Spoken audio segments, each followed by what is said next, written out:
Audio book by মেহেদি চ্যানেলে আজকে আপনাদের পড়ে শোনাব জনপ্রিয় কথাশিল্পী হুমায়ুন আহমেদের একটি উপন্যাস পেন্সিলে আঁকা পরী। আপনাদের শোনার সুবিধার্থে এই উপন্যাসটি আমরা কয়েকটি পর্বে ভাগ করে দেওয়ার চেষ্টা করব। আশা করি আপনাদের ভালো লাগবে। যারা এখনও অডিও বুক বাই মেহেদি চ্যানেলটি সাবস্ক্রাইব করেননি, অনুরোধ থাকবে চ্যানেলটি সাবস্ক্রাইব করে বেল আইকনটি অন করে দিবেন। বরাবরের মতোই গল্প পাঠে আমি মোহাম্মদ মেহেদি হাসান। তাহলে শুরু করছি হুমায়ুন আহমেদের লেখা উপন্যাস পেন্সিলে আঁকা পরী। আজকে শুনবেন উপন্যাসটির তৃতীয় পর্ব। অফিসে মোবারক সাহেবের দুটা খাস কামরা, একটা হলঘরের মতো বিশাল, ওয়াল টু ওয়াল ধবধবে সাদা কার্পেটে মোড়া। এক কোনায় 10 ফুট বাই 6 ফুটের মেহগনি কাঠের কালো একটা টেবিল। টেবিলের ওপাশে মোবারক সাহেবের নিচু রোলিং চেয়ার। দেয়ালে বেশ কিছু পেন্টিংয়ের ফ্রেমগুলো কালো মেহগনি কাঠের। ইন্টারনাল ডিজাইনার মেঝের সাদা কার্পেটের সঙ্গে কালো ফার্নিচারের একটা কম্বিনেশন করেছেন। তিনি এর নাম দিয়েছেন composition in black and white. এই ঘরে যে চায়ের কাপে চা দেয়া হয় তার রং পর্যন্ত কালো, পিরিচগুলো সাদা। এই খাস কামরা মোবারক সাহেব সচরাচর ব্যবহার করেন না। তিনি ব্যবহার করেন বাড়ির চিলেকোঠার খাস কামরা। তুলনামূলকভাবে ঘরটা ছোট, তবে কোনো আসবাব নেই বলে ছোট ঘরও অনেক বড় মনে হয়। বসার জন্যে ঘরে ছোট ছোট কার্পেট পাতা আছে। ইটালিয়ান পার্লার মার্বেলের, মেঝেতে হালকা নীল রঙের কার্পেট। ঘরে কোনো টেবিল নেই, শুধু মোবারক সাহেবের সামনে মারোয়ারি দোকানের ক্যাশ বাক্সের মতো ছোট্ট একটা মার্বেলের টেবিল। বড় বড় কাচের জানালায় পর্দা নেই বলেই ছাদের গোলাপ বাগান চোখে পড়ে। সেই বাগান দর্শনীয়।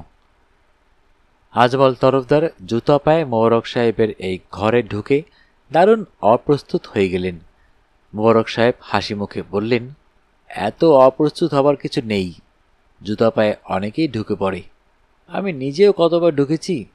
মেঝেতে ময়লা লেগে গেল, লাগুক না, মেঝের ময়লা পরিষ্কার করা যায়। আসুন, বসুন আমার সামনে। মেঝেতে বসে অভ্যাস আছে তো। চেয়ার টেবিল আসার পর থেকে বাঙালি মেঝেতে বসা ভুলে গেছে। আজমল তরফদার এগিয়ে এসে বসলেন। তিনি বসে আরাম পাচ্ছেন না, জিন্সের প্যান্টে আঁটো লাগছে। মোবারক সাহেব বললেন, কি খাবেন বলুন? 1 কাপ চা খেতে পারি। দুপুরে লাঞ্চের আগে চা খেয়ে খিদে নষ্ট করবেন কেন? শরবত খান। তেঁতুলের একটা শরবত আছে, আমার খুব প্রিয়। আপনার পছন্দ হলে রেসিপি দিয়ে দেব। Thank you sir. এখন ছবির বিষয়ে বলুন। কি বলবো স্যার? আপনাকে নিশ্চয়ই বলা হয়েছে আমি একটা ছবি বানাতে চাই। জি, লোকমান সাহেব আমাকে বলেছেন। সেই প্রসঙ্গে বলুন। আজমল তরফদার কি বলবেন ভেবে পেলেন না। তার প্রচণ্ড সিগারেটের তৃষ্ণা হচ্ছে, কিন্তু এই ঘরের যে অবস্থা তাতে মনে হয় না এখানে সিগারেট খাওয়া যাবে। ভদ্রলোক শরবতের কথা বলেছেন, অথচ কাউকে শরবত দিতে বলেননি। ভুলে গেছেন বোধহয়। ঠান্ডা 1 গ্লাস শরবত পেলে ভালোই হতো। ছবির কোন ব্যাপারটা জানতে চান? সবই জানতে চাই। কি পরিমাণ টাকা লাগবে তা দিয়ে শুরু করি। করুন। ছবির জগতে আপার লিমিট বলে কিছু নেই। কেউ ইচ্ছা করলে একটা ছবি বানাতে 5 কোটি টাকাও খরচ করতে পারে। আপার লিমিট না থাকলেও লোয়ার লিমিট নিশ্চয়ই আছে। জি, তা আছে। জিনিসপত্রের দাম, আর্টিস্টদের পেমেন্ট যে হারে বেড়েছে, তাতে স্যার একটা ছবির পেছনে প্রায় 1 কোটি টাকা লগ্নি করতে হয়। 1 কোটি টাকায় ছবি হয়ে যাবে? জি হবে, একটু টাইট বাজেটে করতে হবে। হাত পা খেলিয়ে করা যাবে না। হাত পা খেলিয়ে করতে কত লাগবে? তার সঙ্গে আরও 50 লাখ যোগ দিন। বেশ, আমি 1,50,00,000 খরচ করব। আজমল তরফদার কিছুটা হকচকিয়ে গেলেন। কিছু কিছু মানুষের হাতে টাকা আছে তা তিনি জানেন, সেই টাকা কোন পর্যায়ে আছে তা জানেন না। কালো টাকাকে সাদা করার জন্য অনেকে ছবি করে। এই ভদ্রলোকের কালো টাকার পরিমাণ কত? ধনবান ব্যক্তিদের গা থেকে একটা আলগা চাকচিক্য ঝিলিক দেয়। ইনার তা নেই। সাদামাটা চেহারা, মুখের চামড়ায় ভাঁজ, পায়জামা পাঞ্জাবি পরে থাকায় স্কুল টিচার বলে মনে হচ্ছে। স্যার, আপনি কি ধরনের ছবি করতে চান? কমার্শিয়াল ছবি না আর্ট ছবি? পার্থক্য কি বুঝিয়ে বলুন। মানিকদের ছবি হলো আর্ট ছবি। মানিকদাটা কি? সত্যজিৎ রায়। টালিগঞ্জে একটা ছবি করতে গিয়েছিলাম, তখন ওনার সঙ্গে পরিচয় হয়েছিল। আমাকে খুব স্নেহ করতেন। ও আচ্ছা। পথের পাঁচালী টাইপ ছবি হলে নাম হবে, তবে হলে ছবি চলবে না। ইন্টারভ্যালের আগেই দর্শক বের হয়ে চলে আসবে, লগ্নি করা টাকা উঠে আসবে না। জাতীয় চলচ্চিত্র পুরস্কার পাওয়া যাবে, বিভিন্ন ফিল্ম ফেস্টিভ্যালে ছবি যাবে, ছবির সঙ্গে সঙ্গে ছবির প্রযোজক হিসেবে আপনিও যাবেন। এই পর্যন্তই। আজমল তরফদারের কথার মাঝখানেই শরবত চলে এলো, বড় সাইজের গ্লাস, ঈষৎ সবুজাব রঙের পানীয়, উপরে বরফের টুকরা ভাসছে। শরবত এসেছে একজনের জন্যে। মোবারক সাহেব বললেন, নিন, শরবত নিন। আপনি খাবেন না স্যার? জি না। আর্ট ছবি সম্পর্কেই তো বললেন, এখন কমার্শিয়াল ছবি সম্পর্কে বলুন। বলার কিছু নেই স্যার, ধুমধারাক্কা টাইপ ছবি, নাচ গান, যৌনতা, যাত্রা ঢঙের অভিনয়, কিছু ভাড়ামি, কিছু চোখের পানি, 12 মিশালি খিচুড়ি। লোকজন খিচুড়ি খাচ্ছে? না খেলে এত ছবি বানানো হবে কেন? খিচুড়ি খাচ্ছে। যারা সিনেমা হলে যাচ্ছে তারা খিচুড়ি ছাড়া অন্য কিছুই খাবে না। ছবি বানানো হচ্ছে কাদের জন্যে? রিক্সাওয়ালা, গ্রামের চাষি, কুলি মজুর, এদের জন্যে। এদের বাড়িতে টিভি নেই, বিনোদনের কোনো ব্যবস্থা নেই। সারাদিন পরিশ্রম করে সিনেমা হলে এসে সিটি বাজিয়ে একটু আরাম পায়। ছবি বানিয়ে ব্যবসা করতে হলে এদের জন্য ছবি বানাতে হবে। এখন স্যার ঠিক করতে হবে আপনি কাদের জন্য ছবি বানাবেন। আমি ব্যবসায়ী মানুষ। 1.5 কোটি টাকা যখন আমি ইনভেস্ট করব, তখন আশা করব 3 কোটি টাকা প্রফিট। অবশ্যই করবেন। এখন আপনি বলুন, আমার এই ছবি পরিচালনা করতে আপনি কত টাকা নেবেন? আমার এখন পর্যন্ত কোনো ছবি নরম যায়নি, সব ছবি ব্যবসা করেছে। লাস্ট 3টা ছবির 3টাই সুপারহিট হয়েছে। আগে আমি 3 লাখ করে নিতাম, লাস্ট 2টা ছবিতে 7 লাখ নিয়েছি। আপনিও তাই দেবেন। শরবত খেতে কেমন লাগলো? আজমল তরফদার একটু হকচকিয়ে গেলেন। হঠাৎ শরবতের প্রসঙ্গ চলে এলো কেন বুঝতে পারলেন না। শরবত খুব ভালো লেগেছে, ঝাঁজ আছে। রেসিপিটা হচ্ছে 1 জগ পানিতে 1 ছটাক তেঁতুল এবং 1 টেবিল চামচ সৈন্ধব লবণ, কুচি কুচি করে কাটা 2টা কাঁচামরিচ, ধনেপাতা, কয়েক দানা জিরা, 24 ঘন্টা নেড়ে রেখে দিতে হবে। 24 ঘন্টার পর ছেঁকে আলাদা করতে হবে। তার সঙ্গে পরিমাণ মতো চিনি মিশিয়ে আধা পেগ ভদকা নিতে হবে। এর মধ্যে ভদকা আছে? হ্যাঁ, সামান্য আছে, আধা পেগেরও কম। আপনি মদ্যপান করেন না? তেমন অভ্যেস নেই, মাঝে মধ্যে হঠাৎ। ছবি আলাপটা স্যার শেষ করি, আমার আরও কিছু জরুরি কাজ আছে। মোবারক সাহেব শান্ত গলায় বললেন, ছবির আলাপ অবশ্যই শেষ করবেন, আমি একটু শুধু ইন্টারফেয়ার করব। আপনি যে বললেন 7 লাখ টাকা পারিশ্রমিক নেন, শেষ 2টি ছবিতে তাই নিয়েছেন, তা তো ঠিক না। আমি খোঁজখবর নিয়েই কথা বলার জন্য আপনাকে ডেকেছি। এখন পর্যন্ত কোনো ছবিতেই আপনি 3 লাখ টাকার বেশি পারিশ্রমিক নেননি। শেষ ছবিতে 4 লাখ টাকায় কন্ট্রাক্ট সাইন করেছেন, পেয়েছেন 2 লাখ। 2 লাখ এখনও পাননি, না পাওয়ার সম্ভাবনাই প্রবল। আমি একজন ব্যবসায়ী, 1.5 কোটি টাকার একটা প্রজেক্টে হাত দেব, ভালো মতো খোঁজখবর না করেই এগোবো, তা ভাবলেন কিভাবে? আপনি কি আরেক গ্লাস শরবত খাবেন? জি খাবো স্যার। এখন বলুন, ছবি শেষ করতে আপনার কতদিন লাগবে? আজমল তরফদারের চিন্তাভাবনা একটু এলোমেলো হয়ে গেছে। স্কুল টিচারের মতো দেখতে এই লোক সহজ লোক না, কঠিন লোক। কঠিন লোকের হয়ে কাজ করায় আনন্দ আছে, এরা স্বাধীনভাবে কাজ করতে দেয়।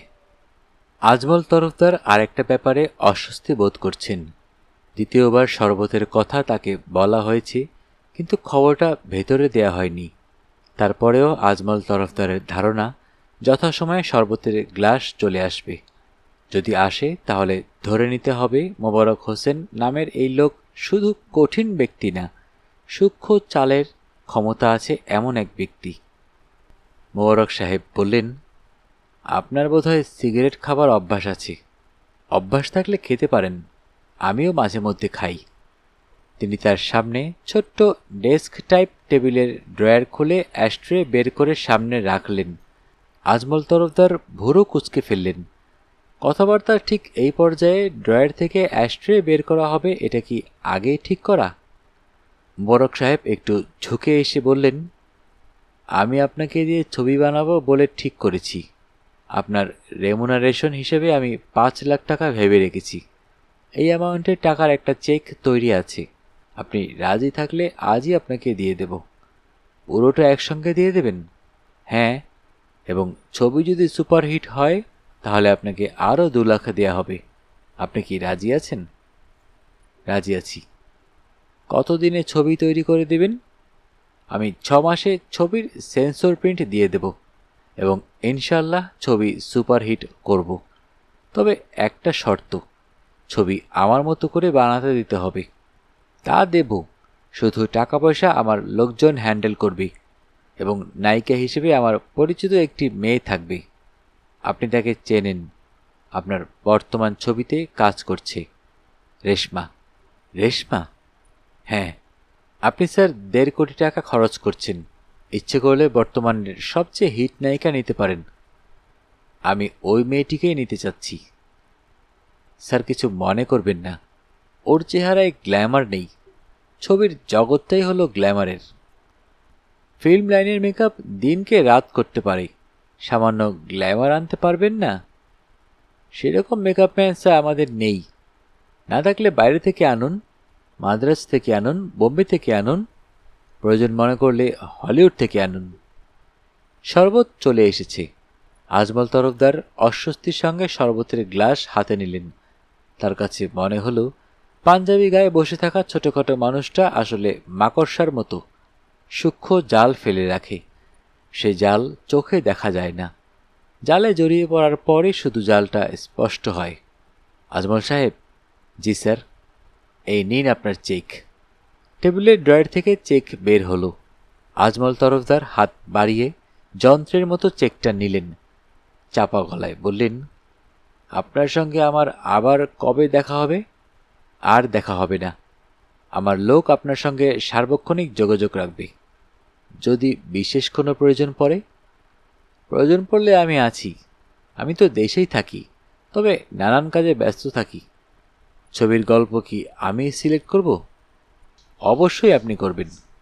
আপনাকে দেখানোর কোনো দরকার নেই? না। এফটিসির ক্যামেরা না নিয়ে প্রাইভেট পার্টির ক্যামেরা দিয়ে যদি কাজ করি, আপনার আপত্তি আছে? জার্মানির এরি 3 ক্যামেরা নতুন এসেছে। এরা টাকা একটু বেশি নেবে, কিন্তু কাজ হবে খুব ভালো। আপনি কাজ করবেন স্বাধীনভাবে। আমি বা আমার লোকজন কখনোই আপনার স্বাধীন কাজে বাধা দেবে না। জি আচ্ছা স্যার। আজমল তরফদার উঠে দাঁড়ালেন। তার পা সামান্য টলছে। সম্ভবত পরপর 2 পেগ ভদকার জন্য এটা হয়েছে। ভদকা হঠাৎ করে কিক দেয়। এটা কি ভদকার কিক না অন্য কিছু? স্কুল টিচারের মতো দেখতে এই লোকটা তাকে নার্ভাস করে দিয়েছে। স্যার। বলুন। আর্টিস্টদের সঙ্গে কি যোগাযোগ করব? স্টোরি লাইন ঠিক হওয়ার আগে আর্টিস্টদের সঙ্গে যোগাযোগ করবেন কিভাবে? এদিকে নিয়ম হচ্ছে স্যার, আগে আর্টিস্ট ঠিক করে রাখা হয়, তারপর স্টোরি লাইন। নিয়ম যা তাই করবেন। তবে রেশমা মেয়েটিকে কিছু বলার দরকার নেই। আমি ডিসিশন বদলাতেও পারি। যদি কিছু মনে না করেন স্যার, তাহলে ডিসিশন বদলালে ভালো হবে। সম্পূর্ণ নতুন মেয়ে নেওয়া এক কথা, আর দিনের পর দিন এক্সট্রা রোল করছে এমন একজনকে নেওয়া সম্পূর্ণ ভিন্ন কথা। নতুন একজন নায়িকার জন্য দর্শকদের কৌতূহল আছে, এক্সট্রা মেয়েদের জন্য দর্শকদের কৌতূহল নেই। স্যার যাই? মোবারক সাহেব জবাব দিলেন না। আজমল তরফদারের পা সত্যি সত্যি টলছে। সিঁড়ি দিয়ে নামতে নামতে তার মনে হচ্ছিল তিনি প্রয়োজনের চেয়েও বেশিবার সারসার করেছেন। এত সারসার করার কোনো দরকার ছিল না। এটা তো আর মিলিটারি একাডেমি না যে স্যারের ওপর দুনিয়া চলবে। মোবারক সাহেব ঘরে একা বসে আছেন। আজমল তরফদার নামের সিনেমার এই লোক তাকে খুব বিরক্ত করেছে। লোকটার চোখের কোনো অসুখ আছে, টকটকে লাল চোখ। তিনি লোকটির চোখের দিকে তাকিয়ে বিরক্ত হচ্ছিলেন। বিরক্তি অনেক বাড়ল যখন সে মিথ্যা কথা বলে তার পাওনা বাড়াতে চাইল। লোভীর মতো লোকটির চেক নেওয়াটাও চোখে লেগেছে। পৃথিবীর সবচেয়ে অসুন্দর দৃশ্য হল লোভে চকচক করা চোখ, আর সবচেয়ে সুন্দর দৃশ্য গভীর মমতায় আর্দ্র প্রেমিকার চোখ। তিনি দীর্ঘদিন লোভে চকচক করা চোখ দেখেছেন। দেখে দেখে তিনি খানিকটা ক্লান্ত। তবে লোভী মানুষের একটা ভালো দিক আছে। কোনো লোভী মানুষই আত্মহত্যার কথা ভাবে না। লোভ তাদের বাঁচিয়ে রাখার প্রেরণা যোগায়। তিনি লোভী হলে ভালো হতো, বেঁচে থেকে আনন্দ পেতেন। এখন বেঁচে থেকে কোনো আনন্দ পান না। আনন্দের জন্যে অতি নিম্ন স্তরের কিছু কাণ্ড তিনি করছেন। তাতে তেমন লাভ হচ্ছে কি? লোকমান উকি দিল। তিনি সহজ গলায় বললেন, কিছু বলবে লোকমান? লোকমান বিনীত ভঙ্গিতে বলল, আপনি ডাক্তার সাহেবকে আসতে বলেছেন, উনি এসেছেন। এখানে নিয়ে এসো। দুপুরের খাবার কি স্যার এখানে দেব? দাও। ডাক্তারকেও আমার সঙ্গে খেতে বলেছিলাম। জি স্যার, জানি। Doctor Abdur Rashid ENT specialist. Mobarak সাহেবের নাক কান গলার কোনো সমস্যা নেই, তবু রশিদ সাহেবকে তিনি প্রায় খবর দিয়ে আনেন কথা বলার জন্যে। রশিদ সাহেব ভদ্রলোকের অনেক কটা বিলিতি ডিগ্রি আছে, কিন্তু প্র্যাকটিস নেই। ENT স্পেশালিস্টরা রোগী সামলাতে হিমশিম খান। রশিদ সাহেবের সেই সমস্যা নেই। তার বেশিরভাগ সময় কাটে খবরের কাগজ পড়ে। তিনি 4টা খবরের কাগজ রাখেন। চেম্বারে বসে 4টা খবরের কাগজ পড়ারই তার সময় হয়।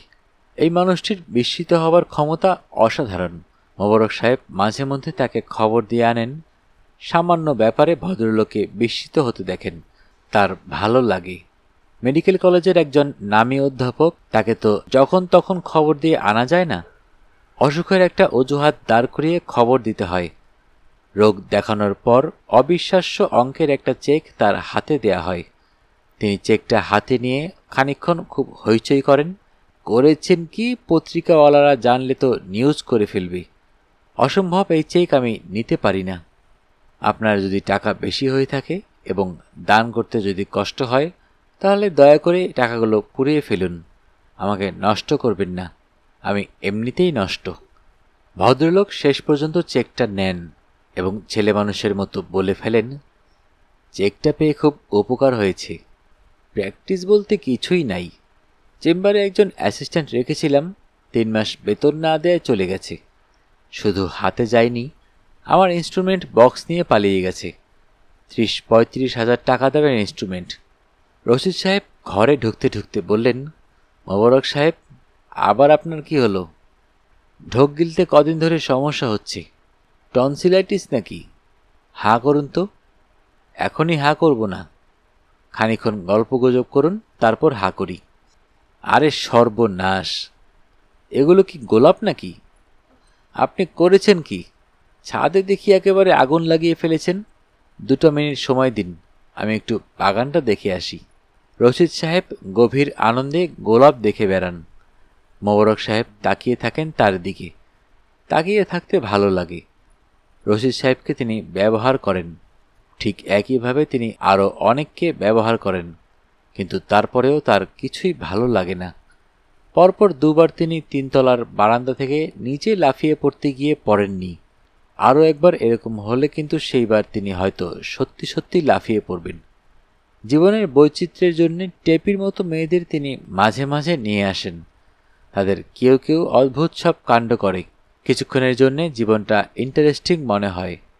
তারপর আবার সেই ক্লান্তিকর দীর্ঘ দিবস, দীর্ঘ রজনী। একবার 22-23 বছর বয়সী একটি মেয়ে এসেছিল। সে ভয়ে এবং লজ্জায় মরে যাচ্ছে। বিছানার এক কোণায় বসেছিল। মোবারক সাহেবকে দেখেই চট করে উঠে দাঁড়ালো।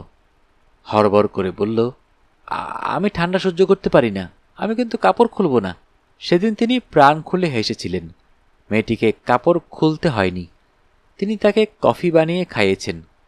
যতদূর মনে পড়ে তাকে 10,000 টাকা দিয়েছিলেন। তাকে বলেছিলেন, তোমার যখনই টাকা পয়সার সমস্যা হবে তুমি আমার কাছে আসবে, টাকা নিয়ে যাবে। মেয়েটি আর আসেনি। তিনি খবর নিয়েছিলেন মেয়েটির বিয়ে হয়ে গেছে, সে স্বামীর সঙ্গে জামালপুরে থাকে, সে সুখেই আছে। পৃথিবীর বেশিরভাগ মানুষই সুখে থাকে, অল্প কিছু লোক থাকে অসুখী, তারা শুধু সুখী মানুষ খুঁজে বেড়ায়। ঝুমুর আজ স্কুলে যায়নি। বিকাল 3টায় সে আপাকে সঙ্গে নিয়ে ভাইয়ের সঙ্গে দেখা করবে। সে সকাল থেকেই অস্বস্তি নিয়ে ঘুরছে। সেন্ট্রাল জেলের গেটে ভিড় করে দাঁড়িয়ে থাকতে তার কুৎসিত লাগে। চারপাশে থাকে গাদাগাদি ভিড়, দর্শনার্থীর চেয়ে বাইরের লোক বেশি। এরা এমন ভঙ্গিতে তাকায় যেন যারা দেখা করতে এসেছে তারাও অপরাধী। সবচেয়ে খারাপ লাগে যখন তারা গরাদ ধরে অপেক্ষা করতে থাকে এবং কয়েদির পোশাক পরা রফিক হাসিমুখে উপস্থিত হয়, পায়ে লোহার বালা। সেই বালা থেকে ঝনঝন শব্দ হয়। একটা বালা থেকে এমন শব্দ হয় কেন ঝুমুর জানে না।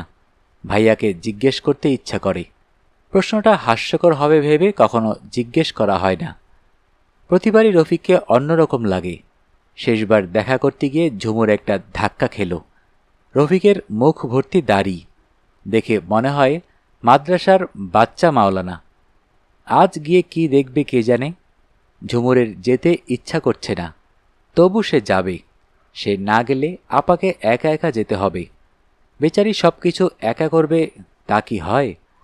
মা কখনো যাবে না, 2 বছরে একবারও যায়নি।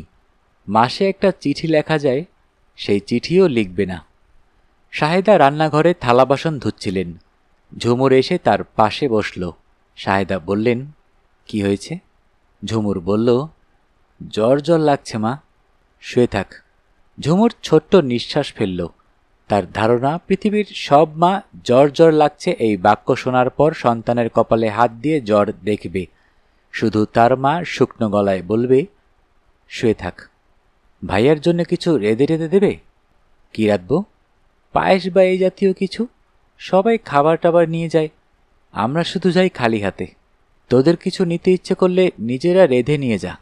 ঝুমুর আর কিছু বলল না, তবে সে উঠে গেল না, মার পাশে বসে রইল। ঘরে তারা দুজন ছাড়া আর কেউ নেই। আপা শুটিংয়ে গেছে, সে বাসায় ফিরবে না। এফডিসির গেট থেকে আপাকে তুলে নিতে হবে। জয়দেবপুর থেকে তাকে একা একা যেতে হবে এফডিসি। এটাও তার জন্য বিরাট সমস্যা। তার সাহস একেবারেই নেই। স্কুল থেকে সে বাসায়ও একা একা আসতে পারে না, তার এক বান্ধবীর সঙ্গে আসে।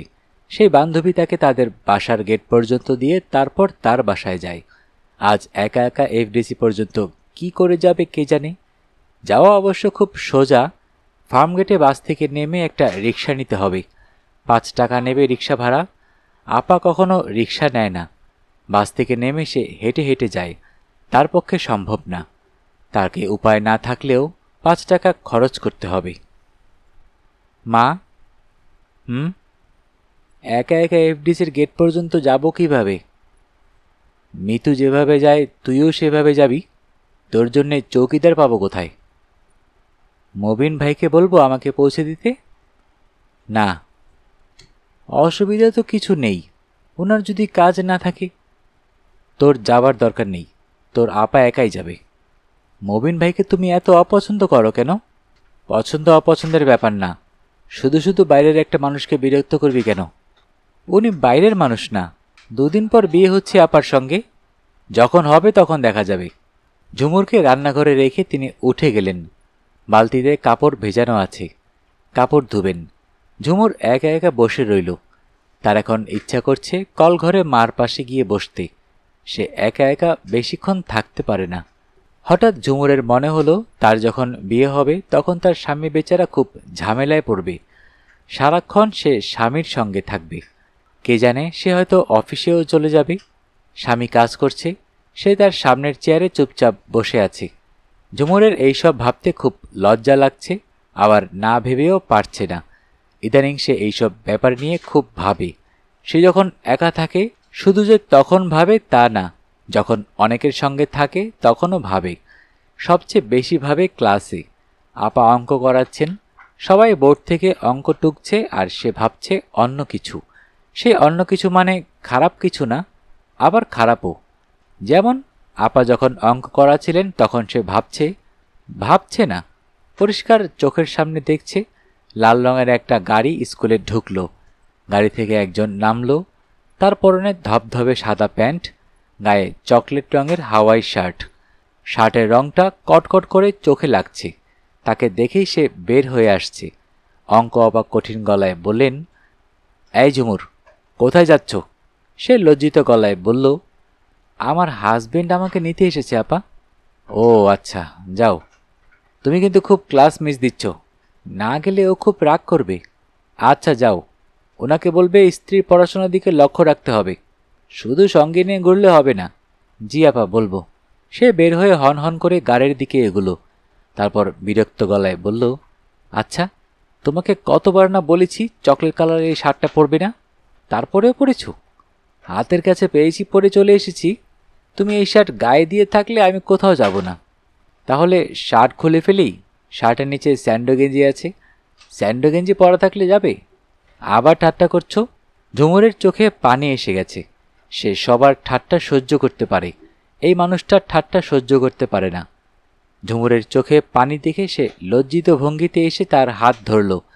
ঝুমুর ঝটকা মেরে সেই হাত সরিয়ে দিয়ে কঠিন গলায় বলল, ছি, এইভাবে হাত ধরলে? ক্লাসের সব মেয়ে তাকিয়েছে, আপারা দেখছে। দেখুক, তুমি কাঁদবে কেন? আমি 100 বার কাঁদব, আমিও 100 বার হাত ধরব। এইসব ভাবতে ঝুমুরের এত ভালো লাগে, যা ভাবা হয় সত্যিকার জীবনে তা কখনোই ঘটে না। ঝুমুরের নিশ্চিত ধারণা তার বিয়েই হবে না, আর হলেও পানের দোকানদার টাইপ কারোর সঙ্গে হবে, যার গায়ে সবসময় ঘাম আর কড়া সিগারেটের গন্ধ থাকবে। দুপুরে ঝুমুর কিছু খেতে পারল না। তাকে একা একা ঢাকা যেতে হবে, এই টেনশনেই তার মুখে কিছু ভালো লাগছে না, কেমন যেন গা গুলাচ্ছে। ঝুমুর বলল, মা, তুমি আমাকে বাসে তুলে দিয়ে আসো। শাহেদা শান্ত গলায় বললেন, কোথাও তুলে দিতে হবে না, তুই নিজে নিজে বাস খুঁজে বের করবি, নিজে নিজে উঠবি। আচ্ছা, ভাইয়াকে কিছু বলতে হবে? না। আপাকে কিছু বলতে হবে? ঘরে চা নাই, চিনি নাই। চা চিনি ছাড়া আর সব আছে। শাহেদা জবাব দিলেন না। আমি কি এই কামিজটা পরেই যাব? তোর যা ইচ্ছা পর, কামিজটা যা নোংরা হয়ে আছে, আপার একটা শাড়ি পরে ফেলবো মা। শাহেদা জবাব দিলেন না। কথাবার্তা তিনি এমনিতেই কম বলেন, যত দিন যাচ্ছে কথাবার্তা আরও কমিয়ে দিচ্ছেন। ঝুমুর ঘর থেকে বের হয়ে অসীম সাহসী এক কাণ্ড করল। মবিনের মেসে যাবার জন্য একটা রিক্সা ঠিক করে ফেলল। কাজটা অসীম সাহসিক এই কারণে যে মবিনকে যদি না পাওয়া যায় তাহলে সে ঘোরতর সমস্যায় পড়বে, টাকায় টান পড়ে যাবে। ফার্মগেট থেকে নেমে এফডিসি যেতে হবে হেঁটে হেঁটে। সে চীনে যেতে পারবে কিনা তাও একটা সমস্যা। বাইরে একা বেরোলেই তার শুধু সমস্যা হয়, হয়তো স্যান্ডেলের স্ট্র্যাপ ছিঁড়ে যাবে, তাকে যেতে হবে স্যান্ডেল হাতে নিয়ে। তার চেয়ে বড় সমস্যাও হতে পারে, হয়তো ইতিমধ্যে মবিন ভাই তার ঘর বদলেছেন। সে দর্জির দোকানের সিঁড়ি বেয়ে উঠে দরজায় নক করল। দরজা খুলল। দেখা গেল ভয়ঙ্কর দর্শন, কয়েকজন চৌকিতে বসে তাস খেলছে, সবার সামনে মদের গ্লাস। ঝুমুর কাঁদো কাঁদো গলায় বলল, মবিন ভাই কি এখানে থাকেন না? একজন চাপা গলায় উত্তর দিল, জি না খুকুমনি, উনি থাকেন না। তাতে কি হয়েছে, আমরা তো থাকি। সেই লোকটা তারপর মাথা ঘুরিয়ে কোনায় বসে থাকা এক লোককে বলল, ওই যা তো, মেয়েটাকে ঘরে ঢুকিয়ে দরজা বন্ধ করে দে, মুখে রুমাল গুজে দে, নয়তো চিৎকার করে বাড়ি মাথায় তুলবে। ঝুমুর দরজার কড়া নাড়ল, ভয়ে ভয়ে কাঁপতে কাঁপতে। সঙ্গে সঙ্গে দরজা খুলে গেল। মবিন বলল, ঝুমুর, তুমি? ব্যাপার কি? আমি ঢাকা যাব মবিন ভাই। ঢাকা যাবে অতি উত্তম কথা, এ তো ঢাকা যাবার দোতলা বাস না যে তুমি দোতলায় উঠে এলে। আপনি আমাকে ঢাকার বাসে তুলে দেবেন? অতি উত্তম, তুলে দেয়া হবে। শুধু তুলে দিলে হবে না, আপনাকে আমার সঙ্গে এফডিসির গেট পর্যন্ত যেতে হবে। ব্যাপার কি? আজ ভাইয়ার সঙ্গে দেখা করার ডেট। আপা আমাকে বলেছে 2:30টার সময় এফডিসির গেটে থাকতে। একা একা আমি কোথাও যাই না, তবু কোনো সমস্যা নেই, তোমাকে একা একা যেতে হবে না। আপনি কিন্তু আমাকে নামিয়ে দিয়েই চলে যাবেন, এবং আপনি যে আমাকে নামিয়ে দিয়ে গেছেন সেটা আপাকে বলবেন না। এত গোপনীয়তা কেন? আপাকে বললেই আপার কাছ থেকে মা জানবে, মা খুব রাগ করবে। এই ক্ষেত্রে গোপনীয়তাই শ্রেয়। 2:30টার সময় পৌঁছতে হবে। তাহলে বসো কিছুক্ষণ, আমি ভাত খেয়ে নেই। আচ্ছা, তুমি খেয়ে এসেছো? হুম। আমার সঙ্গে চাটা খাবে? খেতে পারি। আমি কি আপনার বিছানায় পা তুলে বসবো মমিন ভাই? অবশ্যই বসবে। আপনার ঘরে ঢুকলেই কেমন শান্তি শান্তি ভাব হয়। কেন বলুন তো মবিন ভাই? ঘরটা ফাঁকা তো, কোনো আসবাব নেই, একটা চৌকি একটা চেয়ার, চৌকি দিয়ে শীতলপাটি বিছানো। শীতলপাটি মানেই শান্তি, ফাঁকা ঘর মানেই শান্তি। এই জন্যে আমার ঘরে পা দিলেই শান্তি শান্তি ভাব হয়। আপনি কি আপার সঙ্গে এরকম করে কথা বলেন, না আপার সঙ্গে অন্যরকম করে কথা বলেন? এরকম করেই কথা বলি। সে কি আপনার কথা শুনে খুশি হয়? জিজ্ঞেস করিনি কখনো। জিজ্ঞেস করতে হবে? মুখ দেখেই তো বোঝা যায়। আমি তোমার আপার মুখ দেখে কিছু বুঝতে পারি না। আমিও পারি না। মবিন খবরের কাগজ বিছাচ্ছে, টিফিন ক্যারিয়ারের বাটি বের করছে। ঝুমুর বলল, আমাকে কি আজ একটু অন্যরকম লাগছে না? লাগছে। কেন অন্যরকম লাগছে বলুন তো? শাড়ি পরেছ, এই জন্যে অন্যরকম লাগছে। ও, আপনি তাহলে লক্ষ্য করেছেন? আমি ভাবলাম বোধহয় লক্ষ্য করেননি। লক্ষ্য করব না কেন, করেছি। যারা দিনরাত বই পড়ে তারা বই ছাড়া আর কিছুই লক্ষ্য করে না। আমি করি। ঝুমুর বাসায় কিছু খেতে পারেনি, এখানে এক গাদা ভাত খেয়ে ফেলল। হাসি মুখে বলল, মবিন ভাই, ঘুমে এখন আমার চোখ জড়িয়ে আসছে। আপনার শীতল পাটিতে ঘুমোতে নিশ্চয়ই খুব আরাম। আমার তো আরামই লাগে। আমি একদিন স্কুল ফাঁকি দিয়ে আপনার শীতল পাটিতে এসে আরাম করে ঘুমোবো। বাসায় আরাম করে ঘুমোতে পারো না? না, এতটুকু একটা বিছানা, আপা আর আমি দুজন ঘুমাই। খুব চাপাচাপি হয়। মার বিছানাটা বড়, কিন্তু মার সঙ্গে ঘুমোতে ইচ্ছা করে না। মার রাতে ঘুম হয় না তো, সারা রাত এপাশ ওপাশ করে, মাঝে মাঝে কাঁদে। তার গায়ের সঙ্গে গা লাগলে কি করে জানেন? ধাক্কা দিয়ে সরিয়ে দেয়। ঝুমুর, চলো ওঠা যাক। এখন রওনা না হলে 2:30টার সময় পৌঁছতে পারবো না। ঝুমুর অনিচ্ছার সঙ্গে উঠল।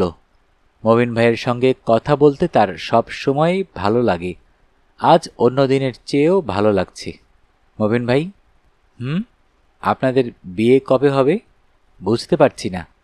চাকরি বাকরি ছাড়া বিয়ে করা ঠিক হবে না। চাকরির আশায় বসে থাকলে আপনার আর বিয়ে হবে না। তোমার ধারণা আমার চাকরি বাকরি হবে না? ভুল ধারণা। আমি বিরাট একটা চাকরি পাবো, চা বাগানের ম্যানেজার। বাংলোটায় একটা বাড়ি থাকবে, মালি থাকবে, সুইপার থাকবে, চা বাগানে ঘোরার জন্যে ল্যান্ড রোভার জিপ থাকবে। বিকেলে আমাদের অফিসার্স ক্লাবে গিয়ে হাফ প্যান্ট পরে আর টি শার্ট পরে লং টেনিস খেলব। জ্যোৎস্না রাতে বাংলোর বারান্দায় বসে আমি আর তোমার আপা রকিং চেয়ারে বসে চুকচুক করে শেরি খাবো এবং জ্যোৎস্না খাবো। শেরিটা কি? মদ। মদ বলবে না। মদ বললে মনে হয় ধেনো মদ। শেরি হলো মিষ্টি মিষ্টি এক ধরনের পানীয়, যার অল্প খানিকটা পেটে গেলে জ্যোৎস্না অনেক সুন্দর মনে হয়, বেঁচে থাকতে ইচ্ছা করে। শেরি যারা খায় না তাদের বেঁচে থাকতে ইচ্ছা করে না। বেঁচে থাকার মধ্যে পার্থক্য আছে, সব বেঁচে থাকা একরকম না। ঝুমুর ছোট্ট নিঃশ্বাস ফেলে বলল, এইসব চাকরি আপনাকে মানাবে না মবিন ভাই। আপনি যা আছেন তাই আপনাকে মানাচ্ছে। ছোট্ট সুন্দর একটা ঘর, পাটি বিছানো চৌকি, বাহ। মবিন হো হো করে হেসে ফেলল। ঝুমুর অপ্রস্তুত হয়ে বলল, হাসলেন কেন? আছে একটা কারণ, তোমাকে বলা যাবে না। আচ্ছা ঠিক আছে, বলতে না চাইলে বলবেন না, শুধু একটা সত্যি কথাই বলুন। আমাকে খুশি করার জন্যে মিথ্যা বলতে পারবেন না। আচ্ছা যাও, সত্যি কথাই বলবো। শাড়ি পরায় আমাকে কি খুব সুন্দর লাগছে? যে সুন্দর সে যাই পরুক তাকে সুন্দর লাগবে। আমি কি সুন্দর মবিন ভাই? অবশ্যই সুন্দর। আপা বেশি সুন্দর না আমি? সত্যি করে বলতে হবে কিন্তু। দুজনের সৌন্দর্য দুরকম, কোনো দুজন রূপবতী মেয়ের ভেতর তুলনা চলে না। এক একজনের সৌন্দর্য এক এক রকম। কেউ নদীর মতো, কেউ অরণ্যের মতো, আবার কেউ আকাশের মতো। আমি কিসের মতো? ঝর্ণার মতো। আর আপা? সে অরণ্যের মতো। অরণ্য বেশি সুন্দর না ঝর্ণা? কারো কারো কাছে অরণ্য সুন্দর, কারোর কাছে ঝর্ণা। ঝুমুর অনেকক্ষণ চুপ করে থেকে বলল, আপনার কাছে অরণ্য সুন্দর তাই না? এই জন্যই চা বাগানের চাকরি আপনার এত পছন্দ, ঠিক না? মবিন জবাব দিল না। সে একটু অস্বস্তির সঙ্গে শাড়ি পরা মেয়েটির দিকে তাকালো। ঝুমুর ঠিক 2:30টার সময় এফডিসির গেটে এসেছে। তখন থেকেই সে অপেক্ষা করছে। আপার বেরুবার নাম নেই। গেটের কাছে দাঁড়িয়ে থাকা খুব অস্বস্তিকর। একগাদা লোক দাঁড়িয়ে আছে। কোনো একটা গাড়ি এফডিসির ভেতরে ঢুকলেই সবাই হুমড়ি খেয়ে পড়ছে। নায়ক নায়িকা কাউকে এক ঝলক দেখা যায় কিনা? কাউকে দেখা যাচ্ছে না। নায়ক নায়িকারা আসছেন পর্দা ঢাকা গাড়িতে। অনেকের গাড়ির কাচ টিনটেড, বাইরে থেকে কিছু দেখা যায় না। একগাদা মানুষের ভেতর ঝুমুর একাই মেয়ে। সে একটু দূরে দাঁড়িয়ে আছে। একজন এসে জিজ্ঞেস করল সে এফডিসির ভেতর ঢুকতে চায় কিনা। ঝুমুর ভীত গলায় বলল, না, ভিতরে যাইতে চাইলে সমস্যা নাই, নিয়ে যাব। জি না, আমি যাব না। লোকটা তবু তাকে ছাড়ছে না। তার আশেপাশেই আছে। ভদ্রলোকের মতো চেহারা, কিন্তু মতলববাজ তা বোঝাই যাচ্ছে। নয়তো ঝুমুরকে এফডিসির ভেতরে নিয়ে যাওয়ার ব্যাপারে তারা তো আগ্রহ হবে কেন? সময় কতক্ষণ গেছে ঝুমুর বুঝতে পারছে না। তার সঙ্গে ঘড়ি নেই। লোকটাকে অবশ্যই জিজ্ঞেস করা যায়। তার হাতে বাহারি ঘড়ি। আচ্ছা, আপা কোনো কারণে বাসায় চলে যায়নি তো? যদি চলে গিয়ে থাকে তাহলে তো সে ভয়ঙ্কর বিপদে পড়বে। একা একা ফিরতে হবে জয়দেবপুর। এই বদলোক নিশ্চয়ই তার পেছনে পেছনে যাবে। ঝুমুর! ঝুমুর চমকে তাকালো। মিতু বের হয়েছে। তার মুখে মেকআপ, ঠোঁট টকটকে লাল। তাড়াতাড়ি আসার জন্যে মেকআপ তোলারও সময় পায়নি। তুই কি অনেকক্ষণ দাঁড়িয়ে আছিস? হুম। তোমার শাড়ি পরে চলে এসেছি। রাগ করনি তো? না, শুধু শুধু রাগ করব কেন? চল যাই। আয়, একটা রিক্সা নেই। একা একা আসতে ভয় লাগেনি তো? হুম। বাহ, তোর তো সাহস বেড়েছে। কিছুক্ষণ হাঁটতে পারবি ঝুমুর? পারবো। তাহলে আয় একটু হাঁটি। বাংলা মোটর পর্যন্ত গেলে শেয়ারের টেম্পো পাওয়া যাবে। তুমি ঢাকা শহরের সব রাস্তাঘাট চেনো, তাই না? মোটামুটি চিনি। আপা, বাসায় চিনি নাই, চা নাই। মিতু ছোট্ট নিঃশ্বাস ফেলল। সেই নিঃশ্বাস ফেলা দেখে ঝুমুর নিশ্চিত বুঝল আপার কাছে কোনো টাকা পয়সা নেই। তোর কি হাঁটতে কষ্ট হচ্ছে ঝুমুর? হাঁটা স্বাস্থ্যের জন্যও ভালো। তুমি তো আর স্বাস্থ্য ভালো রাখার জন্য হাঁটছ না, দায়ে পড়ে হাঁটছ। গাড়ি থাকলে তুমি কি আর স্বাস্থ্য রাখার জন্য হাঁটতে? তাও ঠিক। আপা, আজ খুব ভোরবেলা বাড়িওয়ালা এসেছিল 2টা পেঁপে নিয়ে। তার বাগানের পেঁপে। মার সঙ্গে কথা বলল। বাড়ি ছেড়ে দিতে বলল। বেশি ভাড়ার ভাড়াটার কাছে ভাড়া দেবে তা বলল না। তার নিজের জন্যই বাড়ি দরকার। সংসার বড় হয়েছে, ছোট ছেলে হুট করে বিয়ে করে ফেলেছে, এইসব কথা। মা কি বলল? মা কিছুই বলেনি, শুধু শুনেছে। হাঁটতে কষ্ট হচ্ছে ঝুমুর? না, এই তো এসে পড়েছি। আমরা কি সত্যি সত্যি টেম্পোতে করে একদল পুরুষের সঙ্গে গা ঘেঁষাঘেঁষি করে যাব? আমার তো ভাবতেই বমি আসছে। তোকে এক কোণায় বসিয়ে দেব। তোর আর কারোর সঙ্গে গা ঘেঁষে যেতে হবে না। তোমার তো যেতে হবে। আমার এসব গা সহা হয়ে গেছে। আমাদের মতো খারাপ অবস্থায় বোধহয় কেউ নেই, তাই না আপা? থাকবে না কেন? আমাদের চেয়ে অনেক খারাপ অবস্থায় লোকজন আছে। আমার পরিচিত এক মেয়ে আছে, ওর নাম টেপি। ছবিতে ছোটখাটো রোল করে। বিরাট সংসার তাকে একা টানতে হয়। ছবির পয়সা তো হয় না, কিছু জঘন্য কাজ তাকে করতে হয়। জঘন্য কাজটা কি? মিতু জবাব দিল না। টেম্পো স্ট্যান্ড চলে এসেছে। সে বোনের হাত ধরে খালি টেম্পো খুঁজছে। সবার আগে উঠলে ঝুমুরকে কোনার দিকে নিরাপদ জায়গায় বসাতে পারবে। রফিক দু বোনকে দেখে হাসল। গতবার তার মুখ ভর্তি দাড়ি ছিল, এখন নেই। মাথার চুলও ছোট ছোট করে কাটা। তার গায়ের রং ধবধবে ফর্সা, লম্বা হালকা পাতলা শরীর। জেলের বাইরে সাধারণত কোনো পোশাক পরিয়ে দিলেও তাকে দেখে সবাই বলবে, বাহ, ছেলেটা সুন্দর তো। আজ তাকে মোটেই সুন্দর লাগছে না। তার চোখের নিচে গাঢ় হয়ে কালি পড়েছে। ঠোঁট ফ্যাকাশে, ঠোঁটের দুকোনায় ঘায়ের মতো হয়েছে। ঝুমুর কাপা গলায় বলল, কেমন আছো ভাইয়া? রফিক মাথা নাড়ল, কিছু বলল না। তার স্বভাবও শাহেদার মতো, সেও কথা কম বলে। ভাইয়া, তোমার কি শরীর খারাপ? একটু খারাপ। কি হয়েছে? রাতে ঘুম হয় না। মিতু বলল, তোমাদের জেলে ডাক্তার নেই? আছে, ডাক্তার হাসপাতাল সবই আছে। ঘুম হচ্ছে না সেটা ডাক্তারকে বলো। কতদিন ধরে ঘুম হচ্ছে না? রফিক প্রশ্নের জবাব না দিয়ে আগ্রহের সঙ্গে বলল, মার শরীর কেমন? ভালো। আমাকে দেখার জন্য আসতে চায় না? না, এমনিতে শরীর ভালো। তোরা চলে যা, আর কি, দেখা তো হলো। মিতু বলল, ভাইয়া, তোমার শরীর কিন্তু খুবই খারাপ করেছে। তুমি ডাক্তারকে তোমার অসুখের কথা বলো। বলবো। ভাইয়া, তোমার জন্য 200 টাকা এনেছি। জেল গেটের জমাদার মোসাদ্দেক আলীর কাছে দিয়েছি। তোমার কাছে পচবে তো? অর্ধেক পচবে। আর তোমার জন্য 1 প্যাকেট সিগারেট এনেছি। সঙ্গে ম্যাচ আছে? হ্যাঁ, দে তাহলে একটা খাই। রফিক সিগারেট ধরালো, নীরবে টানছে। ঝুমুর একদৃষ্টিতে তাকিয়ে আছে। তার অনেক কিছু বলতে ইচ্ছা করছে, বলতে পারছে না। সে কোনো মতে বলল, জেলখানায় থাকতে তোমার খুব কষ্ট হচ্ছে তাই না ভাইয়া?